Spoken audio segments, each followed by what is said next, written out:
Hello and welcome to Planet Poetry. My name's Robin Houghton. And I'm Peter Kenny. And in this episode, we're talking to Caleb Parkin about how to be playful and serious at the same time about ecological poetry. And Peter's going to treat us to a reading of one of the earliest English poems, while I'm also going back in time, but not quite so far. I've got out my book of John Donne. Plus, is poetry worth criticising? Peter and I have been getting into a bit of a chat about a recent essay in The Dark Horse, so stay tuned for that hot potato. It's a thorny issue, like a sort of thorny cactus type thing. It certainly is. Right, before all that, let's hear what Caleb Parkin had to say to Robin.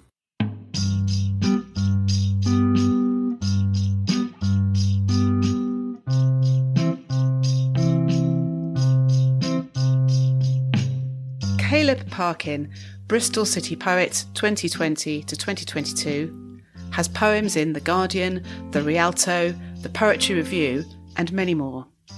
He won second prize in the National Poetry Competition in 2016 and the Winchester Poetry Prize in 2017.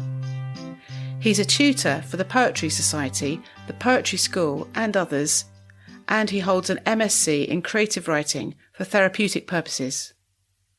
Caleb's debut pamphlet was Wasted Rainbow from Tall Lighthouse, and his first collection is This Fruiting Body from Nine Arches Press in 2021. This year he'll publish a new pamphlet with Broken Sleep and his collected city poet work. Caleb Parkin, welcome to Planet Poetry. Great to have you here. Hello, thanks for having me. This Fruiting Body, I mean, it's a great title, and the cover straight away makes you want to dive in, this extraordinary collage of a person and a leg and a claw of a crab, and I had to work out what the head was. It's actually a turtle shell, I think. It is. A tortoise shell. Yeah. You sort of what the hell is going on here? It's just like an explosion of life and nature and all sorts of stuff, and I think that really sets the scene for the whole book. And before we go into more detail of this, I wonder if you could start, in time-honoured tradition, by reading us a lovely poem to get us into the mood.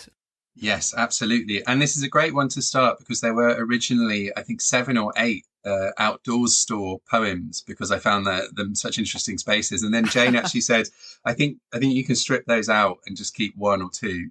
And this was the one that survived, and it was the right one. At the outdoors store. Let's strike poses at the outdoors store, climb between the covers of the catalogue, have a ball where the first category is his and hers, and we'll swap the postures. His sat demurely giggling in the tent porch, hers foot up, pioneering double knot on a convenient rock. Then let's step out from the pages, collage new ranges of his and his's, hers and herses, theirs and theirses. Let's don waterproof boots in technicolor spots. Let's slide into cagoules in macho shades of cerise. Let's all deck head to toe in sparkly fleece. Then let's go further. Let's decide the category is tent. And we'll become breathable and temporary. We'll stride these catwalk aisles, sassily flapping our vents, our collapsible carbon fibre skeletons protruding, our Velcro mouths serious and fixed. Let's declare the category is rocks, and we'll plonk ourselves in the corners of product shots, fabulously mossy, louche boulders a la mode. We'll collaborate with waterfalls in glitter and foam. Let's declare the category is all the insects not pictured. Category is the mountain itself. Category is the lake itself. Category is the ground itself. This seems to really epitomise for me the whole book, this idea of subverting categories. And you've got this kind of, you're in a store, but it's also got shades of being on an online shop, hasn't it? You know, trying to scroll through categories to find out what you need. And it's joyful and it's funny, but you come right down to earth, literally at the end, the ground itself. And it strikes me that you're an entertainer, but with a serious heart in your poetry. Do you agree? I'm a really serious person, which is not to say that I'm not of good cheer and that I don't experience or recognize the darkness in the world and in our predicaments. But I actually don't, and I think within eco poetry, much of which engages in that darkness really beautifully and lyrically and encompasses some of the grief we feel around it. But I also feel like we're a bit stuck in that mode. And just because I'm being of good cheer and just because I'm being entertaining or humorous doesn't mean I'm not serious. And to me, that's another binary that exists that is unhelpful. So I guess smashing those binaries throughout is, or not smashing them, dancing with them, tinkering with them. Yeah. And actually, I love being entertaining at a reading, and that I think you can make a space for some conversations with people perhaps you might not reach otherwise with eco poetry, because there can be this kind of preachiness within eco poetry. I'm experiencing all this grief and loss, and I know what to do about it. Or I'm not saying that's all eco poetry, but it's certainly something I'm mindful of in the work. Yeah. And so I want to invite people into something to have that conversation playfully, and playfully does not mean unseriously. I didn't even realise till I was sort of reading these poems thinking, this is eco poetry, but it's not as we know it. It just sort of, as you say, it hasn't got that kind of undercurrent of terrible earnestness where you feel you can't crack a smile or anything. And I agree, I think this is a way of reaching people who perhaps wouldn't necessarily want to read poetry because they think it's going to be a bit preachy or a bit serious, but with serious issues. And this comes from critical reading as well. So one of the endorsers of the book, Nicole Seymour, has a book called Bad Environmentalism, Irony and Irreverence in the Ecological Age, which I read. And and lots of eco-criticism, that kind of stuff, I struggle a bit with. And I loved that book because I really kind of felt like, oh, I see what I'm up to, and you realize there's a critical underpinning. And she has some other writing on irreverence and eco-criticism, because actually the reverence, I think, can be a bit of a block sometimes. So I'm trying to kind of simultaneously celebrate and adore the more than human world while also being quite irreverent about it, because I think that's a healthier relationship. I think a relationship in which we're worshipping almost and revering and nostalgifying, that's a word now, this idea of nature isn't a very healthy relationship. It's my sense. So I think, that's part of what I'm up to with the humour and the playfulness. Yeah, we'll come on to some more poems where this is evident, I think, that you're kind of both celebrating and berating the man-made world. This is a world that I recognise. This is our world that we are embedded in. I have more to say on the human-made stuff, but maybe we can talk about that with some of the other poems. Yeah. We'll get onto that. There is a poem I'd like you to read, Doctoredness, which perhaps moves a bit closer, certainly to begin with, to what we might think of as eco-poetry. Or give us an introduction, and perhaps you would read it, please. So lots of estuarine places have this ness prefix. There's also a beautiful Robert Macfarlane book called Ness, which is this amazing kind of lyric poem and illustrated lyric poem about an estuary space. Mm-hmm. And for various reasons, they end up being very industrialized, these spaces. Yeah. And I think I really love estuary spaces as well. I think of myself as a bit estuary. And I was thinking about, I think I was at Sharp Ness, actually, and was walking with my dogs and realizing how defined by shipping, by industry it was, and then thinking about it as a body. And that's a recurring thing within this poem. And lots of queer eco poetry actually is the physicality and bodiliness within ecology. And this figure of the walkers, there's a few poems, including Outdoors Tour as well, where I want to kind of subvert the idea of the walker and do weird stuff with it. So it's quite an experimental poem, I think, and it took a while to make it. But the walkers became this refrain in the poem almost that felt important. Yeah. Doctoredness.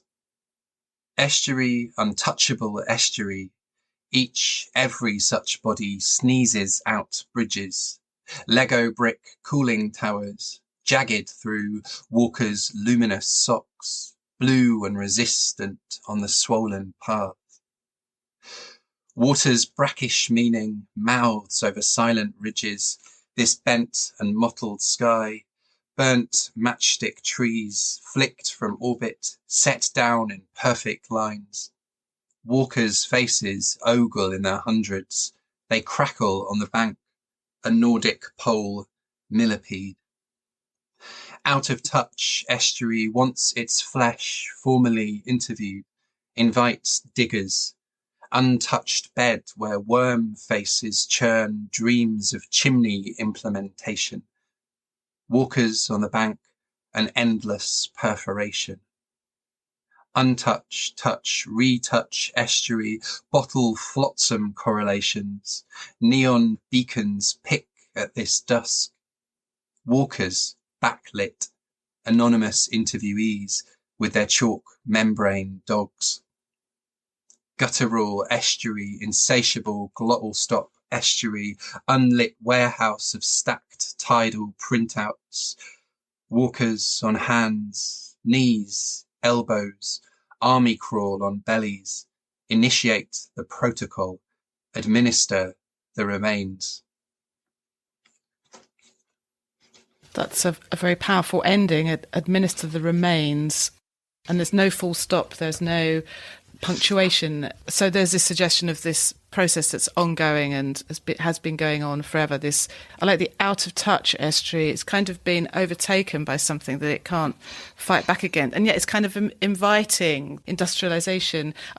I'm glad you gave that introduction because the pointed out of Ness, it's doctored -Ness, isn't it? So that helped me understand that. And the fact that the walkers come back each time and then at the end it's really quite sinister, isn't it? With their chalk membrane dogs. Yeah. I love the Nordic pole millipede idea, it's got the real visual. And at the end it's an army crawling on bellies, initiating the protocol. It becomes really sinister there, I think. Really interesting. I guess I noticed that estuaries particularly are militarised, are industrialised, are treated as resource in a way that denies their agency or perhaps their personhood, if you want to kind of go that route of considering, aspects of the more than human world as having personhood, which some legal systems now are recognising rivers as having their own agency and personhood. Right. So, so I guess and the walkers coming back as this figure that's there to kind of, as I was, again. So I think I was going to mention this idea of thoroughgoing irony, because you mentioned earnestness, and So one of my least favourite things is like unacknowledged earnestness. and so I suppose like one of the slight antidotes to that is thoroughgoing irony. It's another Nicole Seymour idea. And when I read it, I was like, okay, I get this now. So, I'm the walkers, like we're all the walkers. I'm not saying I'm different or better here. Yeah. I'm engaging in this, I'm there, I've driven there in my car. So I think this idea that you can only write eco-poetry if you're pristine and perfect as well, or that you can only engage in environmental activism or politics if you're pristine and perfect is deeply toxic. Part of what I'm up to with implicating myself, the reader, all of us in this, is to kind of try and move through that. Like I'm complicit. We're all complicit, but I'm noticing. Yeah, that's something. And that's the first thing, isn't it? To actually notice and form a connection and a relationship, maybe, and that relationship might not be an easy one. And certainly in estuaries where I notice the nuclear cooling towers, where I notice the shipping lanes, which is how we get a lot of our stuff. Yeah, it's a complicated space, and most spaces on our Earth now are really complicated. No, I think it's a really thought-provoking way of tackling these topics. Some of these poems are extraordinary. This rather long poem, Watership Down Fugue, which I understood it as putting men dying of AIDS into a scenario where the characters in Watership Down are dying of myxomatosis. It's very strong and disturbing. I hope if a reader is really with the book that they'll go with me on that quite long poem about quite personal experiences, but also quite universal experiences. Yeah. It's this kind of human, non-human kinship. It's working with popular culture. It's a lot of things that I'm kind of into. And because it was also a way of me thinking through as a gay man who grew up in the shadow of HIV/AIDS, like it was a lens through which I felt I could approach that, while also engaging in my obsessions of more than human life. And because I did grow up in a setting where we found rabbits with myxomatosis, right, and which is very much a kind of human introduced disease in the rabbit world. Now, one poem which I was puzzled to see, I'm asking you to read some of the ones I was puzzled by. Oh, I love that. I really like your choice of poems, actually. These are some of the quieter and stranger poems, and that's great. Because I always sort of think it's a good opportunity, to hear from the poet's mouth, as it were, a little bit about the background or whatever, and also just to hear you reading it. And this one is Tree Triptych.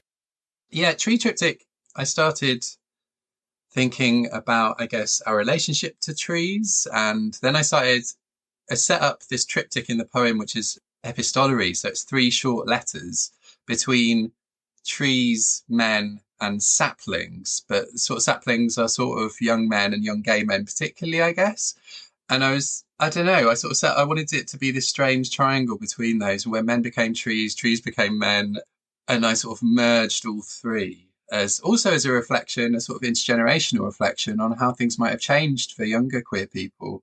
I think, well, as you hear in the poem, a moment of walking past 2 young guys holding hands and thinking, like, I've never felt safe to do that in a built up context. There's another poem, which Kind Words About Darkness, which is about walking in the dark and holding hands and engaging through touch.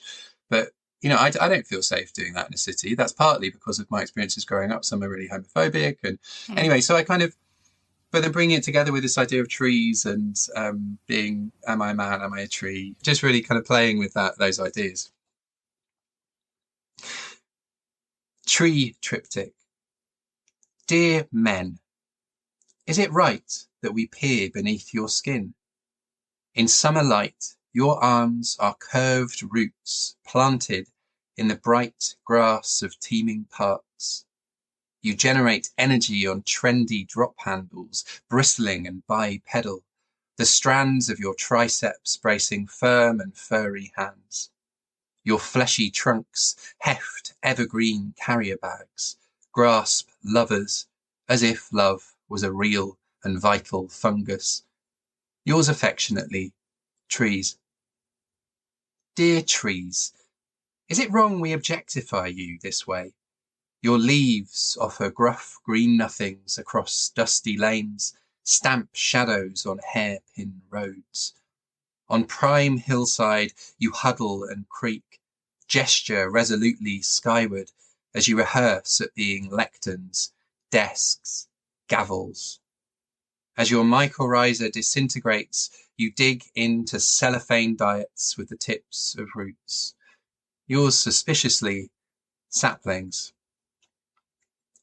Dear saplings, I saw 2 young men, barely with shadows, wisp along, fibres of their fingers entwined. Oblivious to all the winters, the climates changed before and beneath them. So many red carpets and bloodied noses in backstory, unnoticed. May these saplings grow together, despite this world of unreadable tattoos, rotted maps. Our copse of rough bark and queer blights. Saplings, I want so much to revel with you, for you. But how can I when we're all in this delicate forest, here on the brink of night? Yours in hope, men. So it ends in hope, at least. But yes, when I read this, I was a bit confused because I thought, well, saplings are trees anyway. So I hadn't thought of the saplings as being young men. I suppose it's a strange one because then it sort of merges those 2 categories again in the third piece. And I rather like this talking almost not cross purposes, but in a slant way to one another, as if, are they actually listening to one another or not? I'm not quite sure, really. Yeah, it's a bit like a triangle, but where each of the lines is just going off into kind of its own space in a way. But I suppose, I think part of what my thinking was around, how things change intergenerationally for queer people. But also, I feel like intergenerationally and environmentally, there's this kind of being on the brink of night, and it can feel like that. And it can feel like that about LGBT rights too. I certainly feel at moments that our rights could be taken away very quickly. But it's nice seeing young people who feel really confident in their queerness. And it can feel kind of strange if you grow up in a context of, for my generation or half generation, in a context of censorship, and for my elders, growing up in a context of illegality. Yeah, illegality and also hiddenness, totally out of sight. And talking about this poem now, and I don't think I've ever realised this, that's certainly a part of them all missing each other. So there's a hiddenness or kind of, and there's a tenderness, and I think, and certainly, you know, and an appreciation of men's physicality, but they're trees, but, you know, so that's in there, but is also kind of tinged, I think, with doubt. Now, I would like to ask you to read this Christopher Smart Cover. The cover version, yeah. I mean, what has he been? Is this Jubilate Annu? I mean, has this been covered many, many times? Oh, yeah. But we love it, don't we? And to actually find, you know, new riffs on it, I think is great stuff. You have to explain that in the title, Norma is GNORMA, I think, because that's the sort of visual gag from the start, isn't it? I pronounce it Gnorma throughout, just to add the G in, yeah. And when I perform this live, I like to situate Gnorma somewhere. If it's on Zoom, then I'll put Gnorma behind me on a green screen. And if it's live, then I'll put Gnorma into the space and address her because it's fun to do so. So the poem's called For I Will Consider Gnorma the Asda Pride Gnome. It's like a Marmite poem, and some people love it, and some people hated it. And thankfully, Jane really loved it. I had great fun writing it, and it's really fun to perform. And as you say, it's part of a lineage. And actually, I think that's great. You know, I see it as being in a lineage of these praise poems after Christopher Smart's Jubilate Agno. Yes. And I was trying to find a way to respond to Gnorma, the Asda Pride Gnome, as an element of our material culture. I felt thoroughly ambivalent about. Actually, a friend recently sent me, I had COVID, and a poet friend very kindly sent me a tiny Gnorma that I've now got in a flower pot. So I'm really glad. Really? For I will consider Gnorma, the Asda Pride Gnome, after Christopher Smart's Jubilate Agno. For her pointy hat matches her tiny rainbow flag. For she sports a blood-red price tag of £22. That was at time of going to press. She's now £28, by the way. For her cheeks are flushed with the exertion of generations of activists. For she is Walmart's canary. For she wears pink and blue in ironic dismissal of gender binaries. For her painted mouth is open, as if to declare that, finally, we are special enough to be in the seasonal goods section. For the plastic compounds of her body are prehistoric, for there are velociraptors behind her mass-produced eyes. For she is the modern shopper's terracotta army. For her bearded accomplice, Gnorman, is her partner only in corporate cosplay. For the stubby wave of her greeting is about to clench into revolt. For she is the herald of unquestionable change. For her comfy pastel loafers sprint from shame. For she makes cold warehouses into pride parades. For she stands in solidarity with her inert comrades. For she yearns to fight giant windmills on rockeries. For in landfills they will backstroke with sun-blistered skin. For they are perfect throwaway accessories. For they propagate acceptance like desperate bees. For it was Gnorma's queer shovel that dug our victory. For the Gnormas have come to save you. For the Gnormas have come to save us all. For praise be to Gnorma. For I am Gnorma, and she is me. Ironically dismissing gender binaries, wearing pink and blue.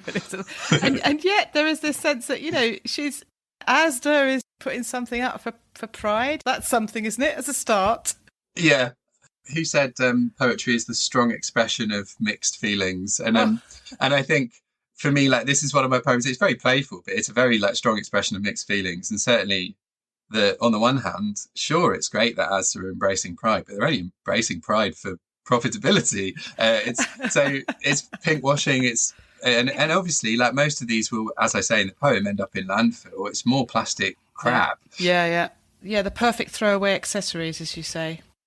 Which I grew up in an era when that was the way it was acceptable to be gay.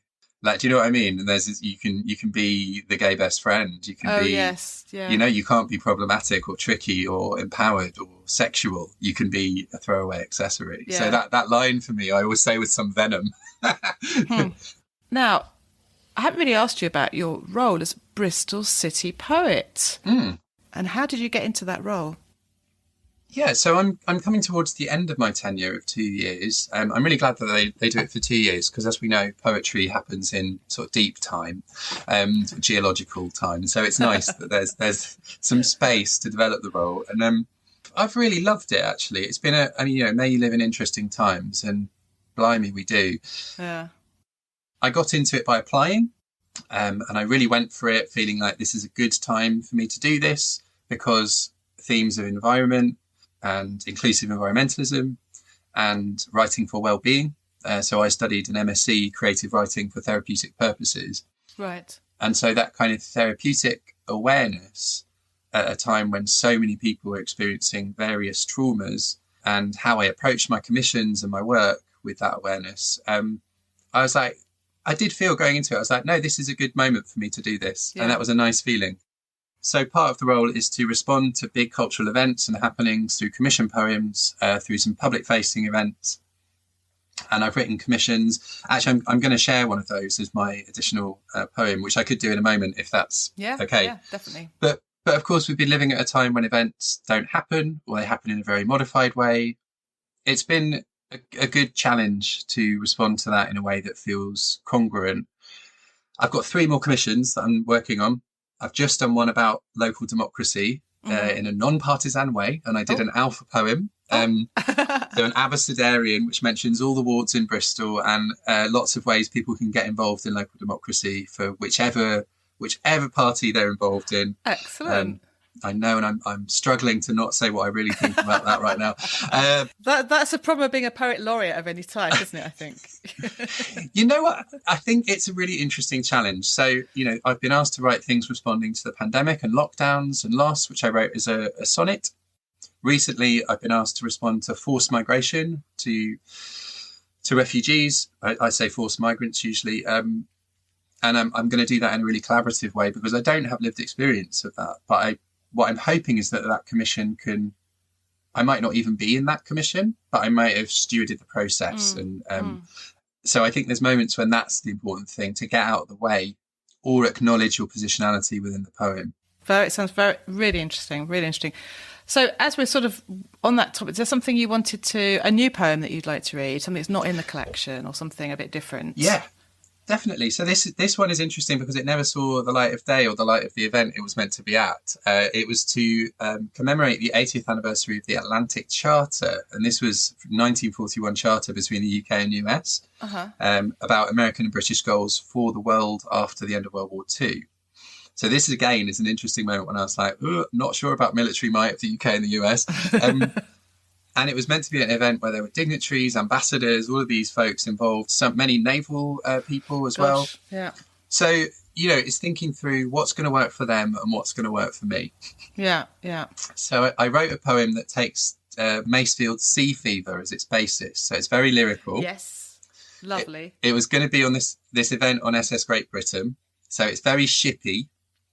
And I was thinking about that thought experiment, the ships of Theseus, or the ship of Theseus, which is that if you replace all the parts of the ship, is it still the same ship? Interesting. And I was thinking about peace and building peace. So it plays on that idea of shipbuilding and peace building, and it felt very current now. So I wanted to share it. It's got 2 epigraphs, one high cultural and one pop cultural. Okay. So this is from The Ships of Theseus by Steve Gurker.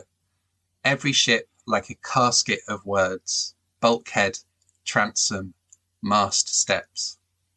And that's from The Ships of Theseus. And the alternative one is from Only Fools and Horses, where Trigger says, this old broom has had 17 new heads and 14 new handles in its time. An excellent parallel. Anyway, so long introduction, but here it is. And there's lots of plays on words with the prefix ship in it. Peace building. To build a peace, you'll need heartwood timber from forests with a steady breath. And you'll sometimes need steel, the galvanized kind, shielding lights over turbulent decks.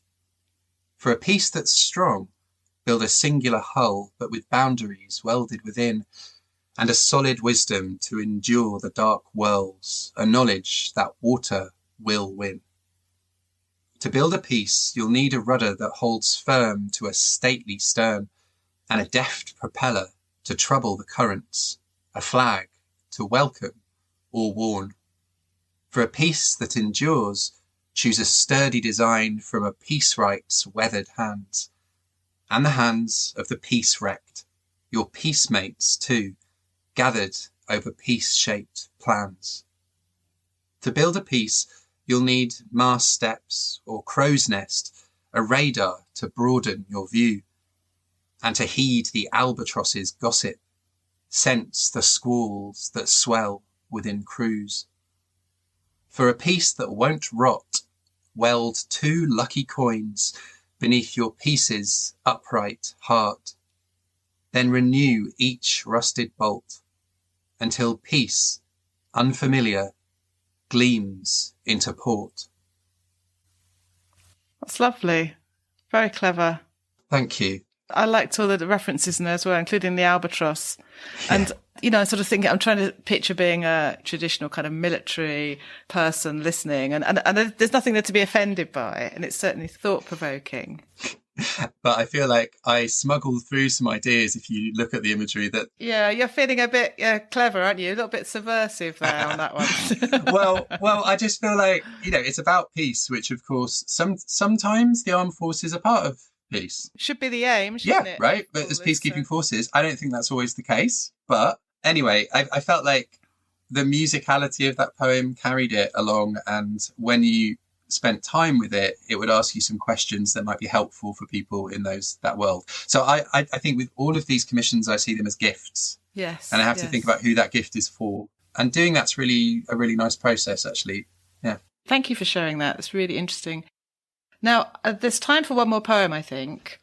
And there's this one, Winged Insects at Literary Events, another great title. And I think there is this great tradition of poems about poetry readings, isn't there? And I think we need to just throw one in there for our listeners' delectation. So perhaps you might give us a rendition of that poem. Yeah, certainly. It's playful, but this is also some thoroughgoing irony that I mentioned. It's like this is me. While the world is disintegrating, we're here reading poems, and that's lovely. So, I completely understood that. Yeah. Great. Winged insects at literary events. 1. While the poet intones, gestures at that vital word, a translucent daddy longlegs zigzags along the beam of a spotlight.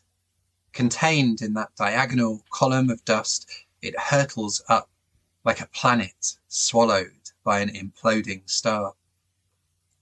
2. The interviewer offers significant nods, head tilted at all this heightened knowledge, while a fly lands on the bookshelf, rings its wings, fitful and ready. 3. The speaker points a laser towards their compelling ideas, slide by slide, click by click, building, cogent, persuasive. In the middle of the screen, as a huge moth rests there, its wings a mystery, a tattered cloak, its whole being a comma, deleted in a thesis. We can get as jumped up, as techie and as controlling of the world as we believe we deserve to be, and then some flipping insect jumps in and makes a mess of it. Yeah, and I was thinking then that it's also that kind of non-human kinship coming in again for me, is that actually sometimes at an event I notice the non-humans, and I don't know, I'm a bit obsessed with them, and those are all insects I genuinely noticed at literary events. I don't know, and aren't we all a comma deleted in a thesis? Yes, I think that sums it all up perfectly, actually. Well, this has been really, really interesting and fun. This Fruiting Body by Caleb Parkin, published by Nine Arches Press. Highly recommended. And it's your first full collection, isn't it? Although you've had other pamphlets out, haven't you? Yeah, first full collection. And I've got Wasted Rainbows with Tall Lighthouse. I think they've still got some. And there's only 6 poem crossover, just to say. Oh, excellent. Coming up in this year, I've got a pamphlet with Broken Sleep in October called The Coin, which is much more, it's not kind of, there's a few eco poems, I guess, but it's much more about matriarchs and cancer and place and class and all these kinds of things. It's all kind of in there. And it's quite different work. And I've also got the Collected City Poet poems will be coming out in September. So I've got a couple of publications coming up. Excellent. And clearly you've got stuff that's keeping you busy, even though your tenure is coming to an end as Bristol City Poet. So I'm always spinning many plates. Yes. Well, thanks ever so much for taking the time to come onto the poddy and chat with us, Caleb. It's been fantastic. Thank you. It's been great fun.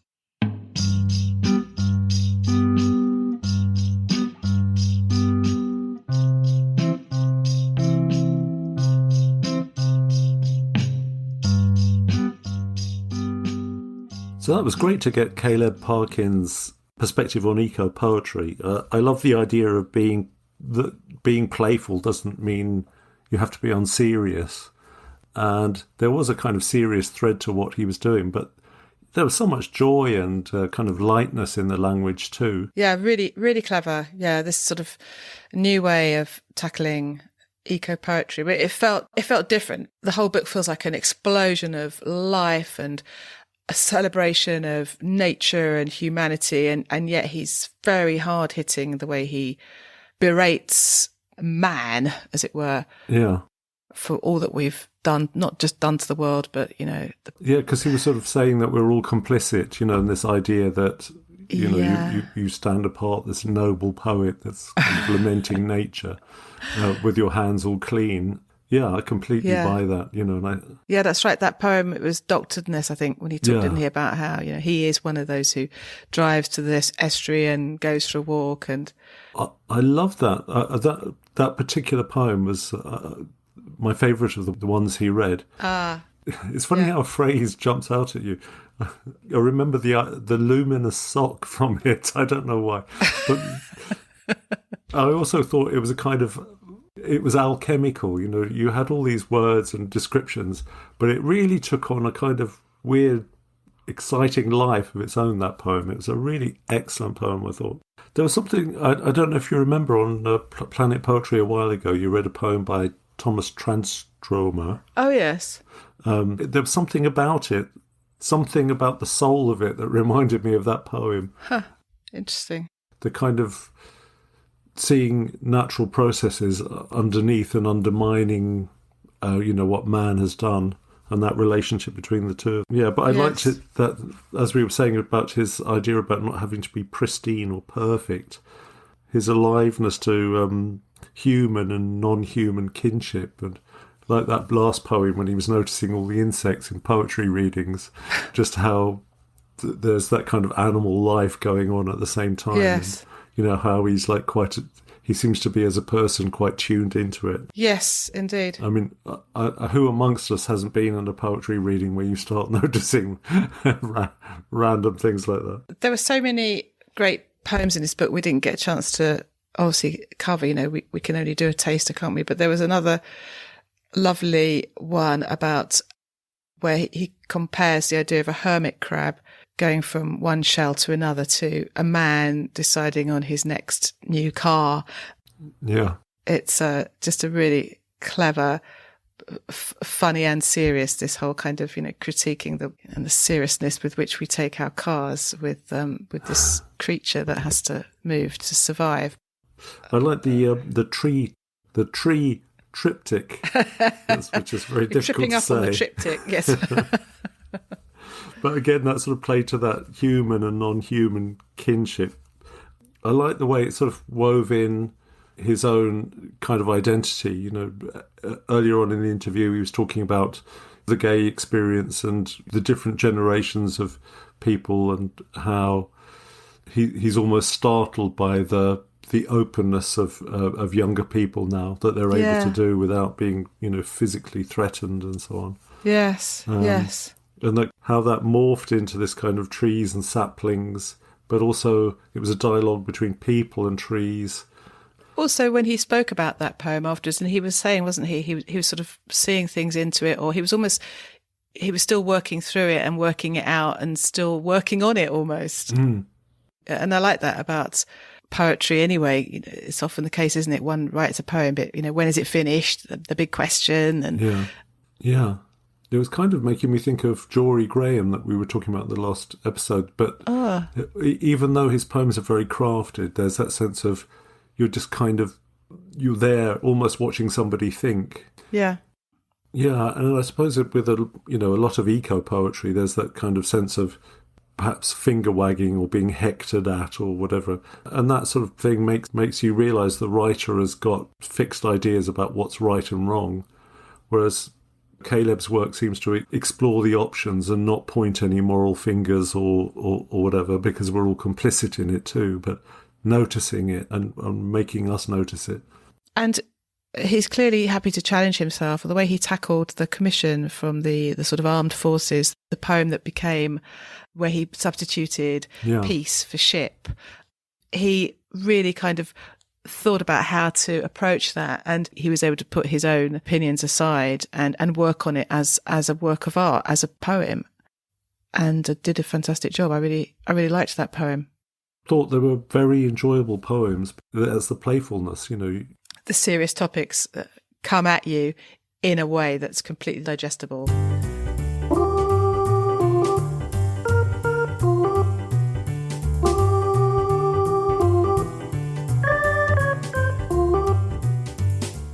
So are you bringing a classic poem to the table today, Peter? I am, actually. You could say it's one of the earliest classics in the English language, really. Oh.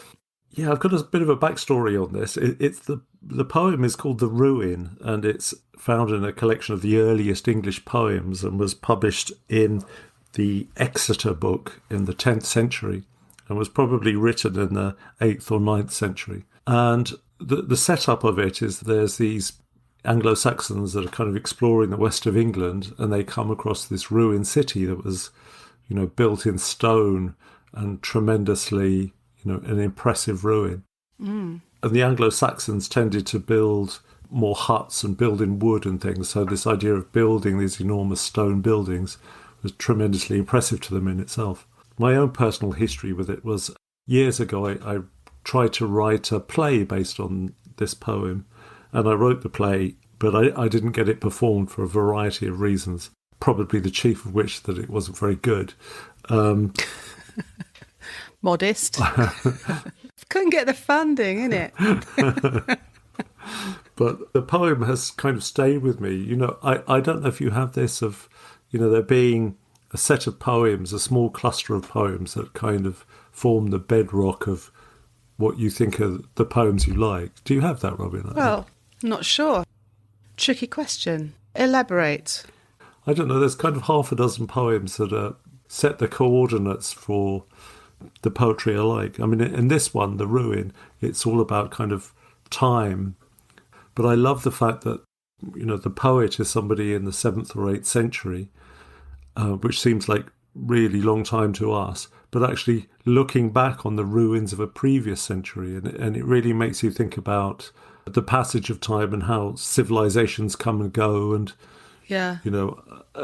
they might be after us. It's almost like the science fiction thing, like we were talking with J.O. Morgan. That sense of people coming back to a situation years later who may be more basic than the people that lived there originally. It's true. That is like a sort of reverse science fiction of the past, isn't it? Almost, this idea, and also with these are presumably Roman remains that are being looked at by these Anglo-Saxons, and you think, the Romans were here for hundreds of years, weren't they? And the fact that these guys either didn't know about them or hadn't come across Roman buildings before seems extraordinary, and yet, as you say, for them it would have been maybe hundreds of years in the past, so maybe lost history to them. And also there's this bit, the actual manuscript itself was fire damaged. So parts of the original poem which are illegible. Adds to the mystery. Yeah, I like that. Actually, Tolkien used that because he was a great studier of Anglo-Saxon poetry. And there's a bit in The Lord of the Rings where they discover a fire-damaged account of these dwarves in the mines of Moria. And he took that from this poem, or poems like it. Maybe I'll just read it. This is a really old translation by somebody called Michael Alexander. It's the sort of Penguin edition of the earliest English poems. I don't know if it's been reprinted in a new translation. The dedication to the book is to Ezra Pound, which probably dates it. I'll read it. There's one word, they talk about weirds. There's this word weird and weirds. And that's kind of like fate. But the translator chose to use the word weirds because that's closer to the original. So, the ruin. I'll have to get my dentures in for this one. Well wrought this wall, weirds broke it, the stronghold burst. Snapped roof trees, towers fallen, the work of the giants, the stonesmiths mouldereth. Rime scoureth gate towers, rime on mortar, shattered the shower shields, roofs ruined, age underrate them. And the wielders and rights, earth grip holds them, gone, long gone, fast in grave's grasp, while 50 fathers and sons have passed. Walls stood, grey lichen, red stone, kings fell often, stood under storms, high arch crashed, stands yet the wall stone, hacked by weapons, by files grim ground. Shone the old skilled work, sank to loam crust. Mood quickened mind, and a man of wit, cunning in rings, bound bravely the wall base with iron, a wonder. Bright were the buildings, halls where springs ran, high, horn-gabled, much throng noise. These many mead halls men filled with loud cheerfulness. Weird changed that. Came days of pestilence, on all sides men fell dead.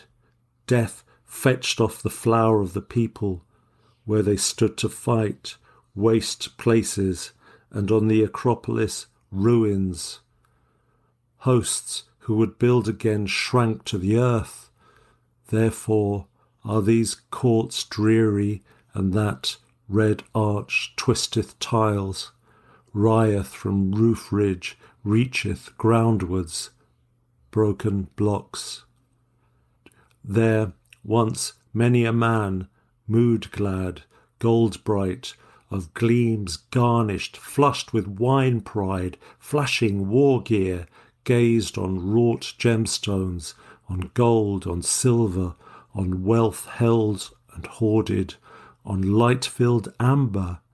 On this bright burg of broad dominion stood stone houses, wide streams welled hot from source, and a wall all caught in its bright bosom, and the baths were hot at hall's hearth. That was fitting. Thence hot streams loosed ran over Hoarstone unto the ring tank. It is a kingly thing. City. So it disappears in being burnt at that point. Gosh. Into burns.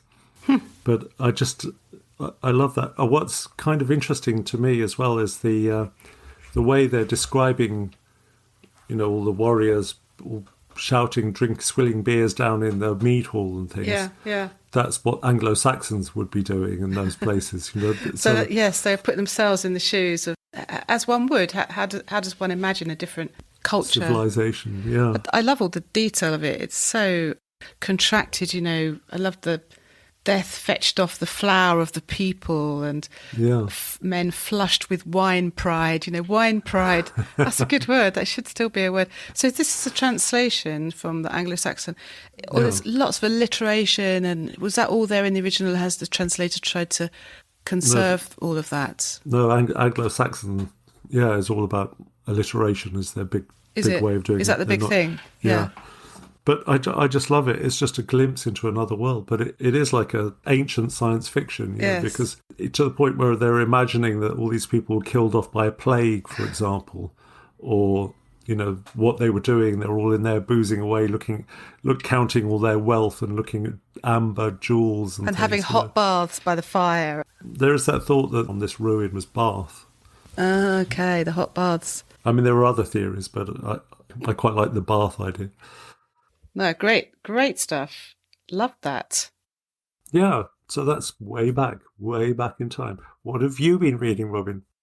Well, I can't say I've gone that far back in time. I've gone back to the end of the 16th century. I've got a little poem by John Donne called Woman's Constancy. But of course it could be any sex that we're talking about here. Well, in John Donne's time, women were famous for turning, weren't they? Is that right? Apparently. So, woman's constancy. Now thou hast loved me one whole day. Tomorrow, when thou leavest, what wilt thou say? Wilt thou then antedate some new-made vow? Or say that now we are not just those persons which we were? Or that oaths made in reverential fear of love and his wrath any may forswear? Or, as true deaths true marriages untie, so lovers' contracts, images of those, bind till sleep, death's image them unloose? Or, your own end to justify, for having purposed change and falsehood, you can have no way but falsehood to be true. Vain lunatic, against these scapes I could dispute, and conquer, if I would, which I abstain to do, for by tomorrow I may think so too. That seems quite rude and cheeky, a lot of that. A bit rude and cheeky, but I don't know, because he's giving all these reasons why she's going to tell him to shove off. It could just be insecurity, couldn't it? He's sort of thinking, it's like he's daring her to leave in a way. Daring her to leave, and then ending up by saying, well, actually, I didn't want to see you again anyway. Because that's that first line. It's like, we've been basically something to the fact that we've been together for a day and now you're thinking of leaving. One whole day. So what are you going to say tomorrow? Actually, it's that song, isn't it? That's actually that poem, I think, in paraphrase. Oh.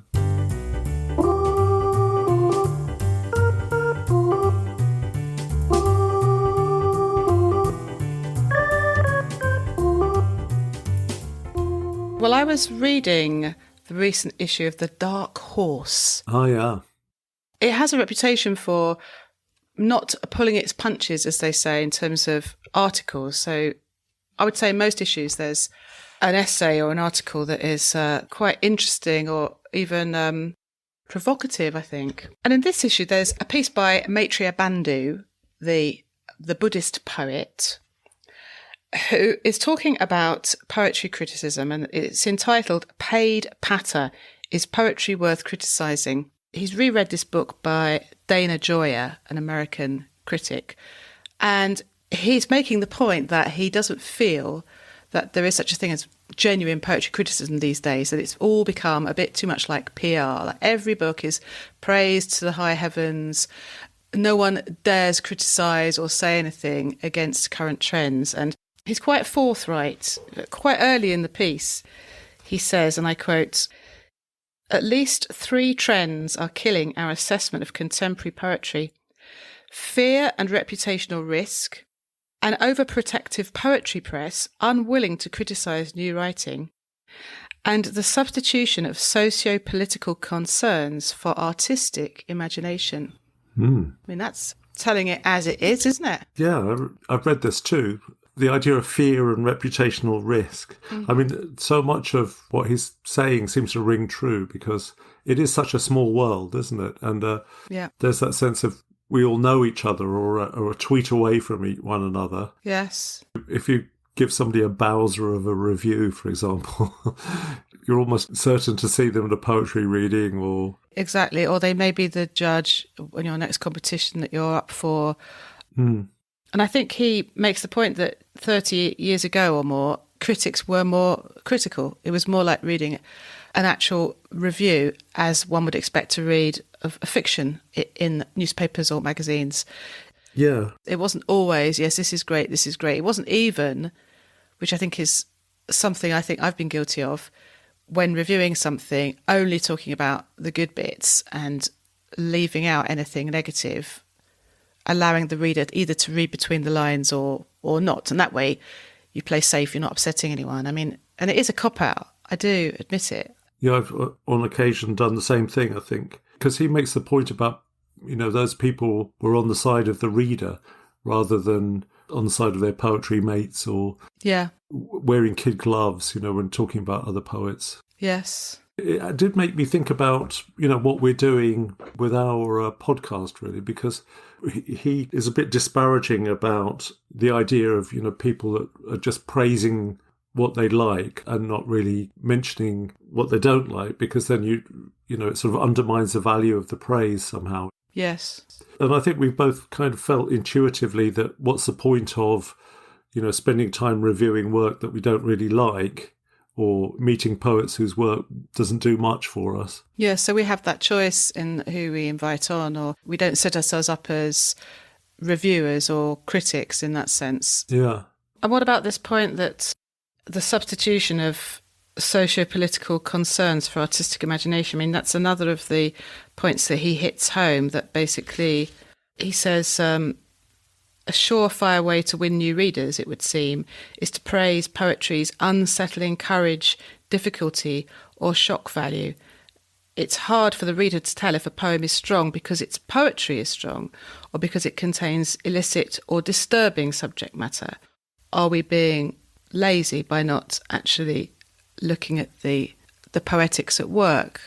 Are we just jumping on themes? Yeah, I mean, I think that sense of there are things that contemporary poetry addresses that haven't really been before, like gay and lesbian experience is much more out there and, celebrated. And there is a kind of sense of lots of righting of wrongs. But sometimes I do get the feeling that, certain issues are being published because of the issue and being praised because of the issue they're dealing with. Not to say that there isn't good poetry on those topics. Oh, absolutely. The reason for it being good poetry is not being drawn out. What exactly makes this fine writing? Yeah, that sense of, are people being honest in their reviews? Well, there is that other thing, isn't it? I think some people would say, oh, well, for new poets, we need to, be encouraging. And whereas established poets, oh, well, it's easier to write bad reviews about a poet laureate or someone who's reviewed in The Guardian and has had lots of collections. Then as soon as you stick your head above that parapet, you're fair game. It's that sort of punching up thing, isn't it? It's okay to punch people that are, somehow above you. Maitreya Bandhu says towards the end, poetry needs better critics and critics need to love the best poetry of the past. He says that they need to be able to weigh contemporary poetry against poetry that has survived that sternest of all critics, time. Although it tends to assume that sort of idea of what has survived time is an unchanging thing, because actually things that we think of as the canon or great heroes from the canon are certainly change over time as well. We're probably not going to solve this one, are we? But are we feeling a little justified in our approach, the way we do things? I don't know. It's made me think, I want to read things in a spirit of openness and engagement. And I think to be critical of work, you need to have a very strong view of what's right or wrong. And something about this essay seems to kind of suggest that there are good things and bad things, and the good things are measurable by how good they are at the form, or there's kind of that thinking that's underneath it. Yeah. So I don't know if that's right or wrong, but I think there are invisible assumptions about that. Whereas I don't mind being quite naive, really, and just being open up to reading new things and being moved by things. And if I am, then let's share them. And I suppose what he's talking about, people who set themselves up as critics, is it even worth being a critic or trying to do that if you're not able to in the current climate? Are there even critics that aren't poets, though, that are interested in contemporary poetry? I think maybe that's the problem. I mean, you look back to sort of the middle 20th century, there were, I don't know, somebody like F.R. Leavis or some, a great teacher and critic. Yes. But they weren't pretending to be writers themselves of poetry. We haven't solved that one. No, but good to give it an airing, though, isn't it? Yeah. We like to air everything. Well, some things. Well, it's thinking. live thinking, live struggling.